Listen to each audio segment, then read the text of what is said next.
All youth leaders have power to overcome. All youth leaders have power to overcome. Youth leader Malavika.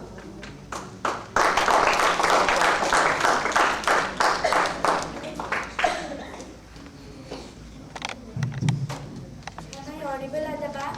Yes.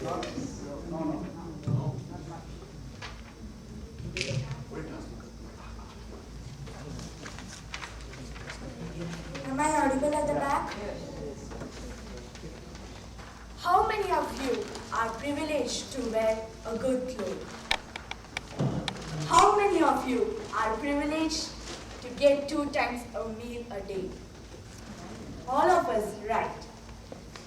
Master of ceremony, fellow youth leaders, Toastmasters, ladies and gentlemen, a warm good evening to one and all. Most of the people can afford clothing, shelter, food and medical aid. But most of the people cannot afford in third world country. Think of a people who are suffering to get even food for 1 time in a day. If they could not think of food for 1 time in a day, even they don't have proper clothing or shelter. Even they are deprived of opportunity to work. This is all because of what? It's all due to poverty. But why this happens? Due to food shortage, inadequate health care, and lack of job opportunity. Dear youth leaders, let me give you some facts. Almost half of the world, over 3 billion people, live on less than $2 a day. 24,000 of children die each day due to poverty, and they die quietly in some of the poorest villages on the earth. About 28% of children in developing countries are underweight, and 72 million of children of primary school age are not into school, and 57 them were girls. For these conditions, whom shall we blame? The government, society, or we as individuals? The poverty is not a recent condition. It was there before the Industrial Revolution. And the Industrial Revolution expected that everyone's income level would rise, but the rich became richer and the poor still remain poor. Even the modern technology is not of much use. Eliminating poverty is the biggest challenge in the world. I like to stress upon one thing, that we the people are more powerful than a government or any organization. Then how can we do it?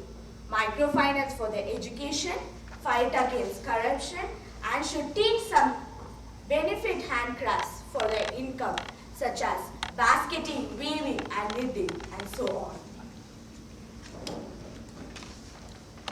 Curtail the lavishness that in marriage ceremony, birthday parties, and get-together. If you're celebrating at McDonald's, make it at home. You will be having some money. With that, try to minimize the menu. And you can do microfinance for their education who are under poverty.